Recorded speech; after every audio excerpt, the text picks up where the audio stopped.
Hi and welcome to the Flatback 4 podcast with me, Andy McGuire. Joining me, of course, is Scott Eaglen. And this week we've got a very special guest. He is an FA Cup giant killer and one part of 11 tribute act to Adele. We have Chorley Goalkeeper, Mr. Matthew Urwin. How you doing, mate? Hello, guys. You all right? All right, yeah, mate. Thanks for coming on, mate. Well, first of all, we know each other, don't we? We actually live round the corner from each other. And I did see him, Scott, actually, on his run yesterday, and he were panting, mate. You could see he was a goalkeeper. Worse than you. Worse than you. Oh, I would drive you through. Hey, I've seen you running. I've seen you running. And he were running, and he saw the car got a mate. He sped up. He went a little bit more. I think he wants to play right wing now, you know. But it's been a mad couple of weeks for you, I'm guessing. I mean, have you recovered? Have you lads kind of come down off that cloud yet? Yeah. For me personally, pretty quickly. Yeah. I mean, we were supposed to have a game yesterday. That would have made us obviously go straight back down to earth, but it was called off due to coronavirus. So, we've got a game on Tuesday. So, looking forward. Is to this? that. I mean, after that amazing win against Wigan, you must have. Is it you wanted that momentum? You want it to continue, don't you? Because you saw because the start of the season's not been, you know. So you get that win, and everyone all of a sudden, confidence is lifted, isn't it? Yeah, definitely. I think that was a disappointing thing with regards to Saturday's game because, like you say, keeping the momentum going would have been perfect for us, really, because obviously playing the game so quickly on the back of the last one, hopefully would have built on that and then had this game on Tuesday as well to build on that, but it's not to be, and hopefully we can get a good result on Tuesday. Yeah, I mean, it's going to be a scatty season, isn't it? Because we might have this people isolating and whatnot. I think it's going to be a work in progress. What have the club said? At the start of the season, when obviously with COVID playing its part, what has the noise come from above regarding games and the notice? And so obviously games can get called off last minute. How does it really work for you guys then? You know, when that happens, you just got to get on with it and deal with it. I'll be honest. I've absolutely no idea.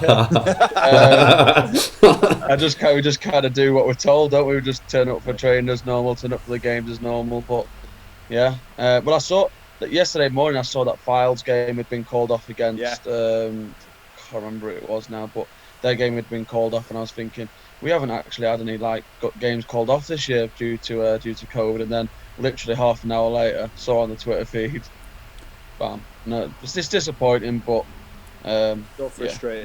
Just got to hopefully whoever's affected by it's okay, and we can get that game sorted as soon as possible. Must be weird for your fitness, Matt. Training all week, for a game, and then it sort of gets called off, and then you're having to reset again, aren't you?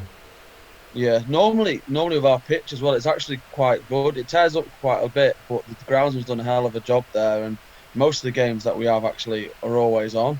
Yeah. It's a cracking place, mate, isn't it? Isn't it a great place? Yeah. It's such the atmosphere and around it, and obviously like living here and obviously being from Leeds, you know what Leeds is like. I mean, and our fans and the stadium. I know it's a completely different ball game, but living here for 2 years, I've really felt how much people do love the club around here, and you do feel it out and about. And it's such a cracking little stadium. We'll have to go when COVID is over.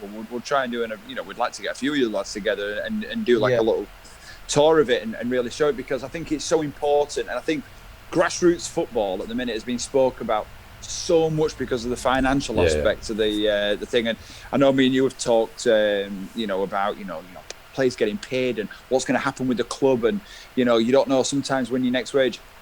And right from the top of the ladder, it's not amazing, even for the Man Uniteds of the world, that we know are financially secure. But for a club like Chorley, what's going on at the minute, financially, you want to know what the hell's going on, and we need to get fans back in, don't we, ASAP? Yeah.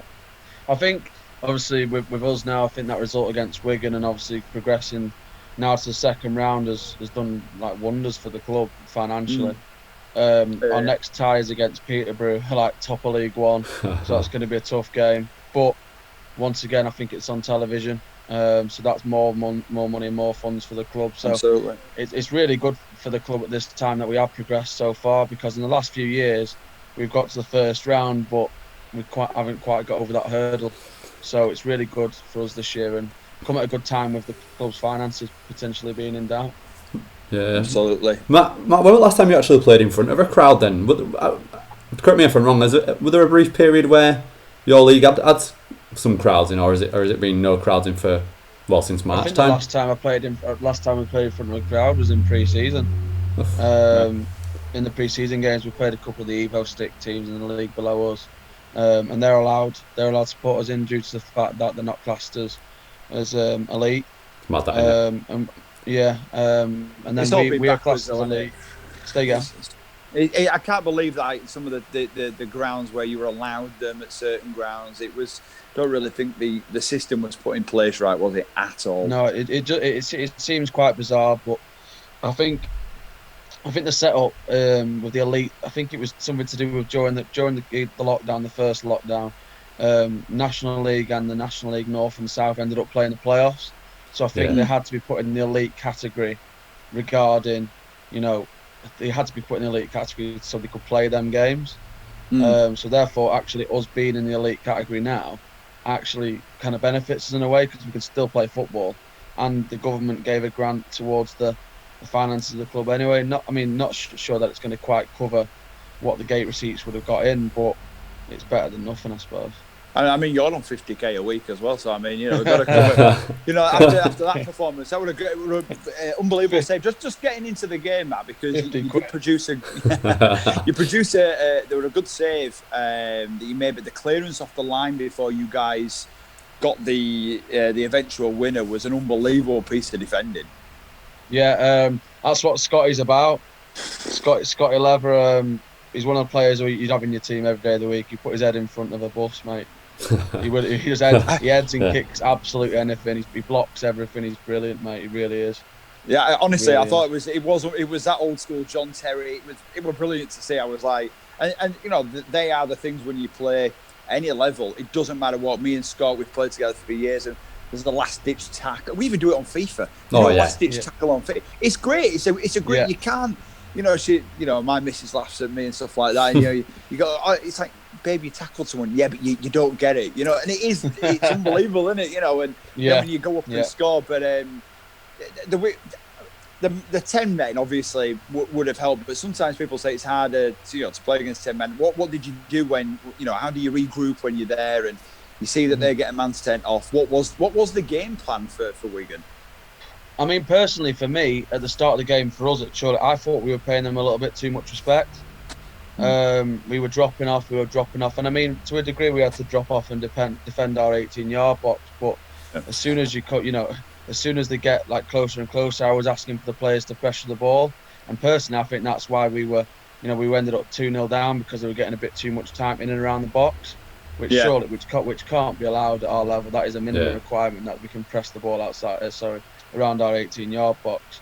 But as soon as that man got sent off, I think it gave us a little bit of belief, because at that time and before that time, we still actually had a couple of chances in the game, and we weren't like, it wasn't like we deserved to be 2-0 down. We were massively in the game.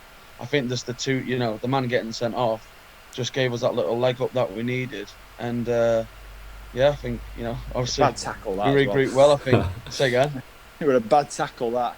What he was doing. It was late, wasn't it? It was super late. I mean, the week before we played against Bradford Park Avenue, and as much as I'm a goalkeeper, and I tried to back goalkeepers as much as I can. The goalkeeper came out the previous week and did exactly the same thing, but managed to stay on the pitch. So, I just wanted to touch on something. I just wanted to touch on something, because you just mentioned your goalkeepers union there and what, and it goes right throughout the leagues and whatnot. The Pickford incident with Van Dijk, because you're a Liverpool. Don't you like Liverpool? No. My girlfriend and her family are Liverpool fans, but I'm the opposite. I'm anti-Liverpool. Okay. Oh, are you? So who's your team then, Matt? Who is your team? I'll be honest. I'd say Blackpool or Blackburn. Really. I can't. I like to say if I support someone, I'd like to say I go every week and. I don't do it. You are doing it as well. But I just want to go back to the goalkeepers union thing. So the tackle with Pickford, Van Dijk, is that? Yeah. You're a goalkeeper. Is that a natural instinct for a keeper? I personally don't think Pickford was that in the wrong with that. I think it was just unfortunate. But you as a goalkeeper, what's your opinion on what he did? I completely agree. I can't remember who it was I saw in the press that someone was speaking regarding Pickford's challenge. I think if you notice with the ball, he actually takes a step outwards. So I think he thinks that he's going to come and claim the ball. Yeah. But then realised last second that he's not going to come and claim the ball. And then as soon as his head turns round, he sees Van Dijk there.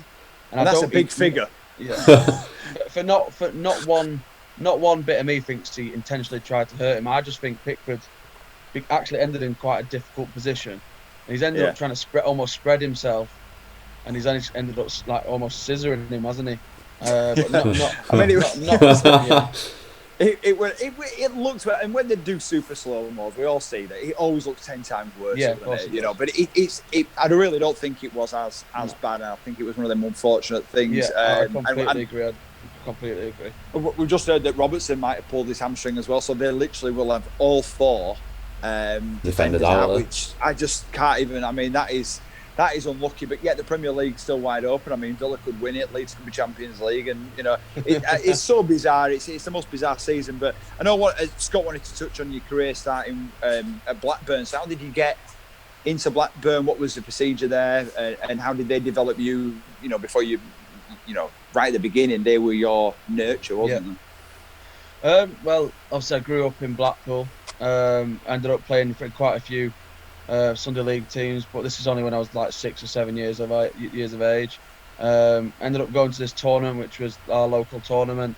Had a really good tournament, and then ended up getting scouted by a couple of teams. Blackpool being one of them, Manchester City being one, but they weren't they weren't the superpower that they are today.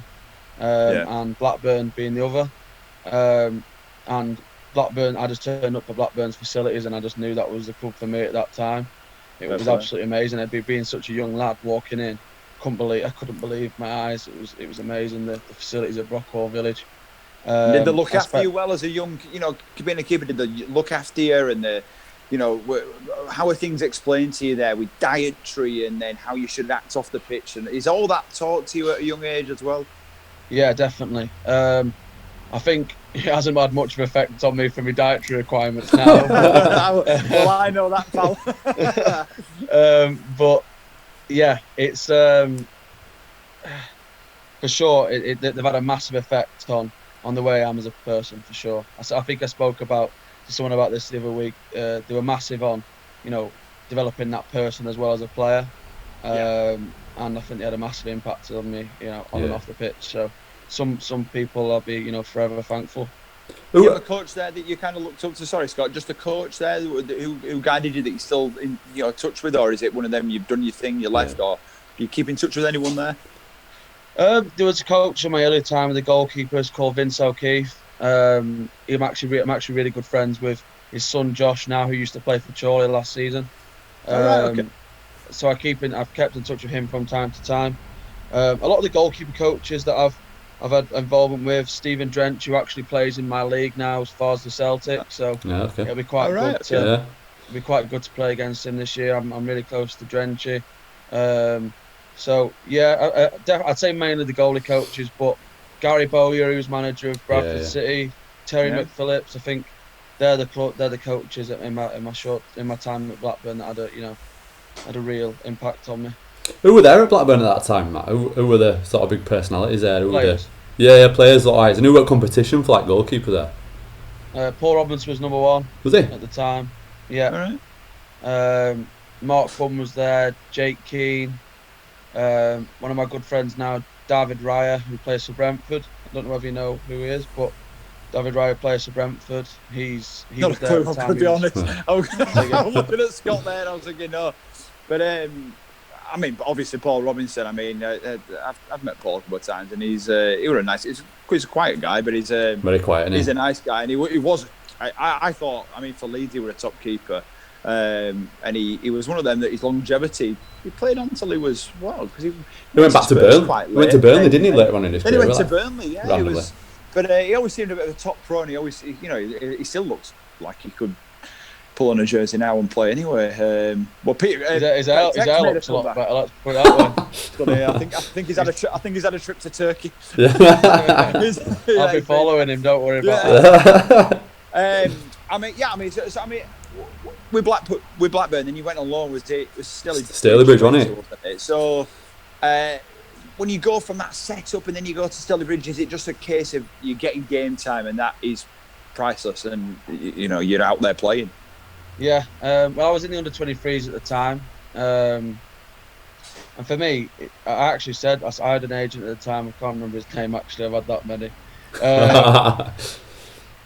I said it's just pointless. I said, be playing under-23s. I'm not getting any better. It doesn't do anything for me. As I personally feel like it doesn't for a lot of goalkeepers.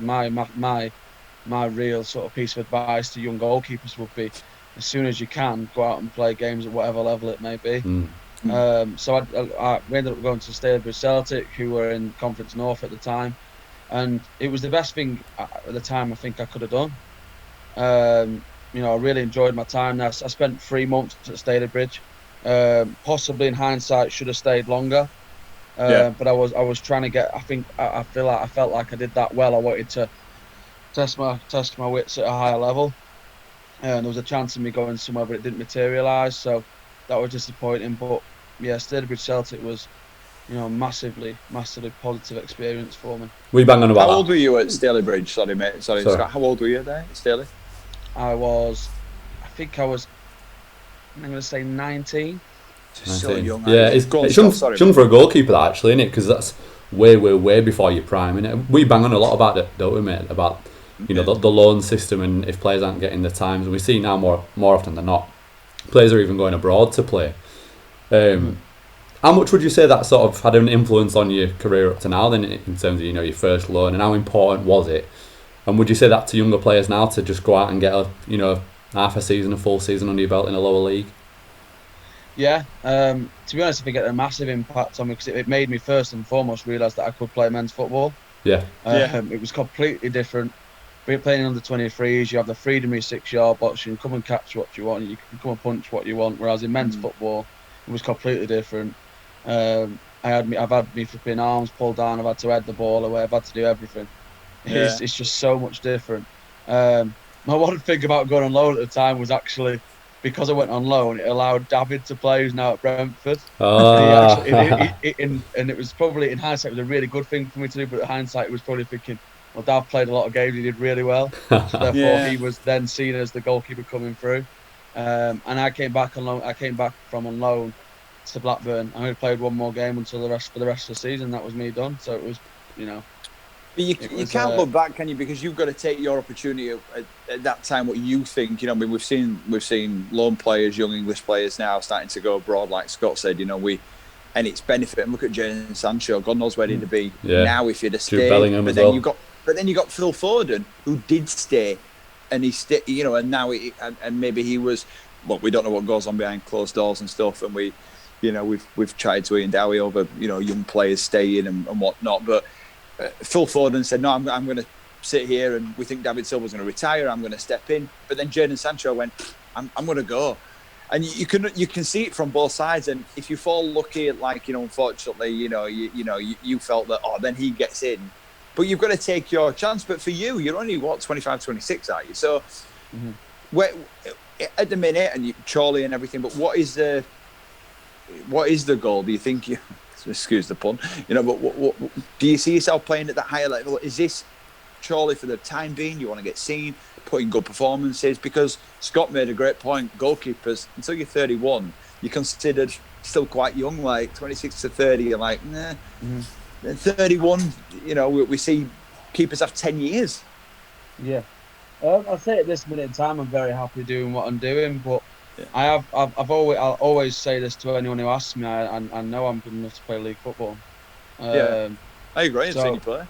It's good for you to come and watch them, won't you? After this? I do believe in myself.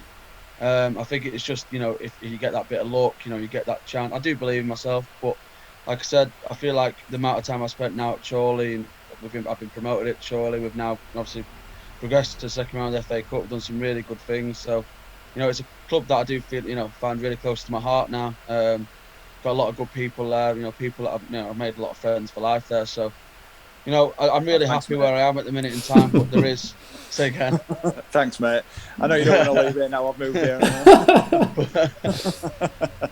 But it's I still believe in myself that I can play league football. But yeah, that's it. Really. Little scenario for you, Matt. If you had the opportunity, say, you have a good season and I don't know, say a very good Championship side or even a Premier League side come in and they say, we need to come and be a number 2. I'm guessing from certain aspects, you've got the financial aspects. It will be excellent playing at that level, even if you were a number 2, but then you don't have that game time. It must be super hard for a goalkeeper because more outfield players, you can play right wing, but if you can also play left wing. But for a goalkeeper, it's such a specialised position. Yeah. Me and Scott have said it for years, haven't we, mate? Like we second choice keepers going, how can you stay out on a bench? How? Yeah. What's that mentality? What is it? There's certain players like that though, isn't there, that are sort of second choice and stay second choice for like a long period. Manninger for Arsenal. Yeah. Do you remember Manninger all them years ago? And Van der Hau for Man United. Van der Hau, but then Kudacini was seen as a second keeper, but then he got his opportunity, and then he went on to be an absolute, phenomenal goalkeeper. So I'm guessing it must be a harder decision for a goalkeeper to take that decision to be a number 2. I think also with a lot of the goalkeepers nowadays, they're affected by the stage of the career. Okay. I really found it difficult when I was at Bradford City because I wasn't playing. Yeah. I found it it was such a great club to be at, but I found it really difficult, and then I ended up, I was desperate to leave purely because I was at that stage where I'd been out on loan to Stalybridge, and I'd played like consistent games, and I know how it felt. It was nothing like playing on a Saturday 3 o'clock kickoff and winning. It was just nothing like it. So that's what I wanted to make sure that happened again. So, like I said, Bradford's a great club, and it was somewhere I really remember fondly. But I really found it difficult because I just didn't play. Yeah, I can imagine it being so frustrating, and that's why I was saying, with it being such a specialised position, you sat on a bench and you're thinking, God, you're an outfield player. It's awful to say, but they can get easily injured. A hamstring pulls up. Keepers, it's such. Look at Dean Henderson now. I was going to ask you about Dean Henderson because he played so well at Sheffield, and then De Gea was obviously going through a bit of a rough patch. But now, and Scott always brings this up. He loves it. He has competition now, De Gea, so he knows that he's got a Premier League, a top goalkeeper. I think he'll be England number 1. But now De Gea has all of a sudden just raised his game a little bit. And he's put the pressure on because I think Dean Henderson's a pretty confident person, isn't he? I think he'd be saying to De Gea, don't drop that, mate. I will drop that, So, anyone at the minute that you look up to as a goalkeeper and think, or you base your style on, or is it, something that is just naturally, the goalkeeper's journey, you just find your own thing? I think mainly as a young kid, I think Schmeichel was my hero. Peter, obviously, but his son's not so bad either. I'm going to say, but you see the similarities, obviously, coming out, making himself big. We see it. Not a bad version to base yourself on. Well, I feel it's a tough one, for me. I just think, you find your own way. No goalkeeper will do the same thing as the other one, really. So you find your own way. I think it was interesting listening to what Aaron Ramsdale said about him playing for Sheffield United. He was saying, how much he admired Dean Henderson, how he'd done so well, but how he wasn't Dean Henderson and he would do it his way. And I think it's spot on. At this minute in time, there's no one, really that I would say I model my game round. However, there might be similarities to a few, but I'd definitely say my hero growing up as a child was definitely Peter Schmeichel. Matt, he was a pretty decent keeper. Matt, who's the best goalkeeper that you actually played with? Best goalkeeper I've played with. Although not with him, obviously, because you got to be on the pitch at the same time. Just two you in net.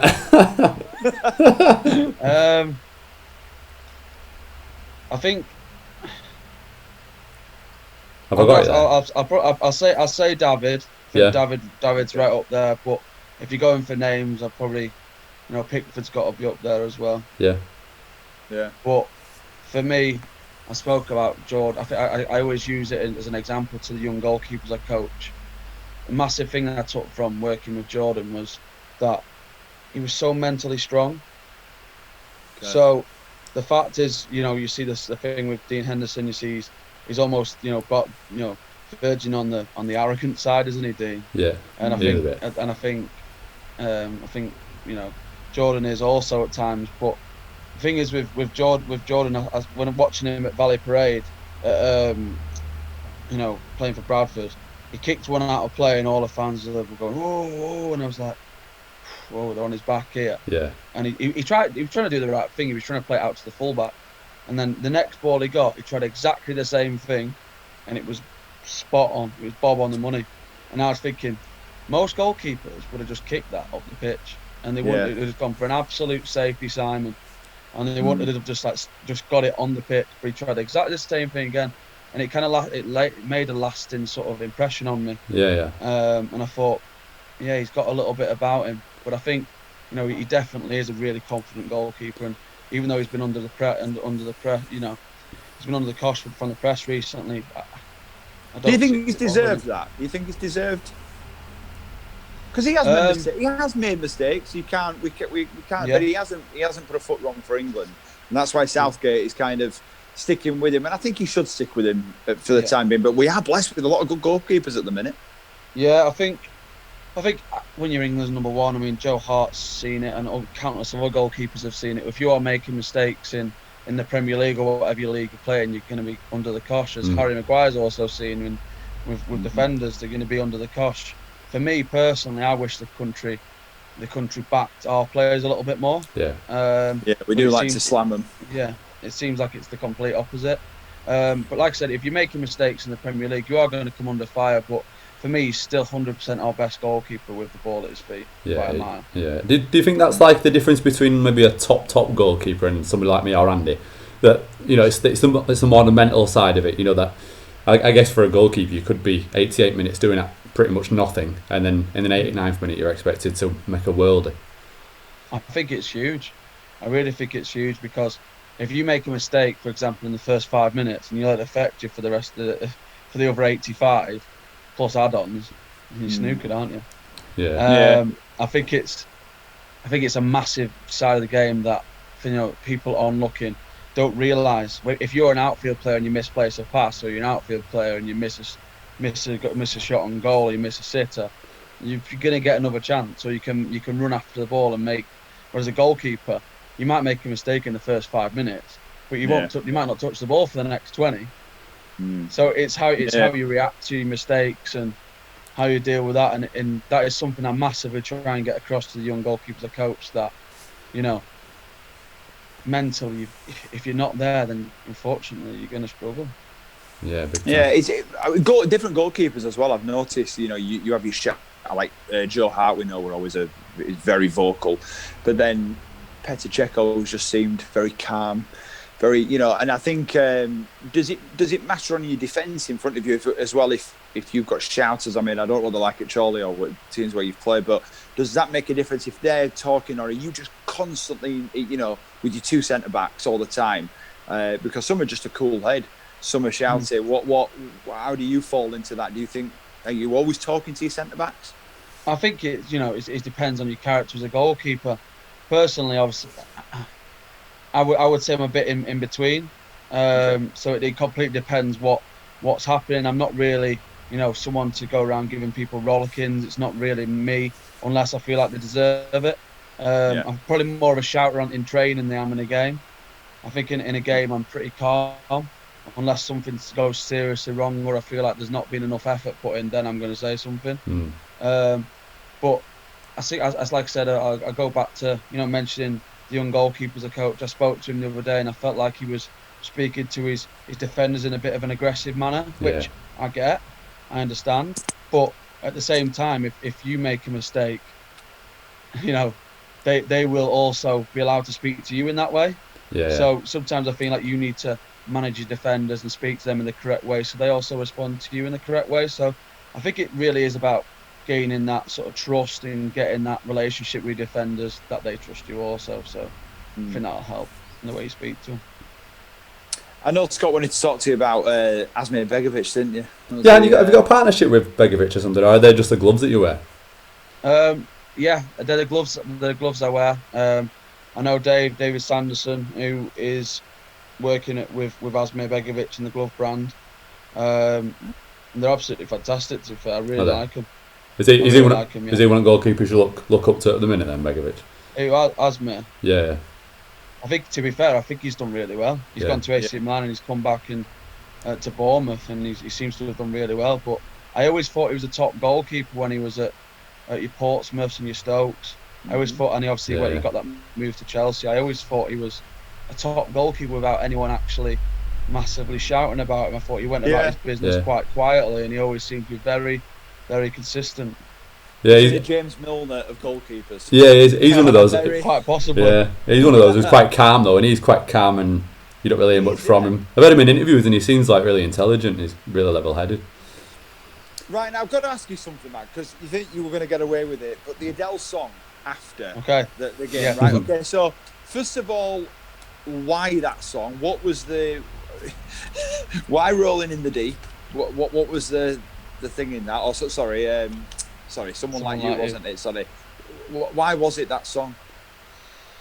Well, first and foremost, it's just something that we've played at the club for a long time. So we played it when we got promoted. We played it when we beat Stockport a few years ago in the playoffs. We've played. It's been around for before I was at the club, apparently. It went very viral. It went very viral. I'm surprised it hasn't. I'm surprised it hasn't done before, because the playoff one was even better, if not by a mile better. You were enjoying it, Matt. The camera pans here, and I said to my girlfriend, I said, he knows every word. I said, he is loving life right there. So I thought, what would be really good for you, I'm going to give you a line from an Adele song, right? Okay. I want you to try and tell me what that song is, all right? So, I'm in California dreaming about who we used to be. What famous Adele song is that, Matt? Come on. And I don't want any help there. If you've got anyone there, I want you to have a song. No idea. Yeah, I can't believe this. Put that lyrics in. No, you can't ask Alexa. That is from Hello. Hello. Listen, no idea. Right, I'm going to give you one more. Finally, I can see it crystal clear. Go ahead and sell me out, and I'll lay your shit bare. Go on. Oh, I know that. No idea. I'm disappointed. I tell you, we're going to get this. We'll put it on viral. We'll get Sky Sports to share it. The fraud. You're not a true fan. I can't believe you're a fraud. That's the only song I like. It was brilliant, mate. And I've got to say, I really hope that you that you do beat Peterborough. You deserve it. That I think the whole club, like I say, living here is. You can feel the buzz, and we're in lockdown, and you could feel the buzz. When you guys got through. I think that you've got to just keep on doing what you're doing, and who knows when the crowds get back, if you can get through this game and you get what would be the dream team? You guys must have spoke about it in the dressing room. Who would you want? I mean, you're shooting for a Championship, Premier League. I mean, to be fair, we can't really look past Peterborough at the minute, can we? Top of League One. Say you can. Leeds. Okay. Leeds. So if I was to pick a team that I would like to play myself, I'm going to say Blackburn Rovers. Oh, really? Wow, fair play, because that's good connections as well there. You've got or obviously Leeds. Big teams, Man United. Leeds. Fancy Salah and Mane. Yeah, not Leeds. we might do Man United, so we'll have that. I think you'd have a good. Thank you so much for coming on, mate. Really, really appreciate it. Wish you all the luck for the rest of the FA Cup run. Sure, I'll see you about when lockdown's over. But thanks for coming on, mate. Really, really appreciate it. Thank you, Matt mate. Urwin. Thank you, man. Thanks.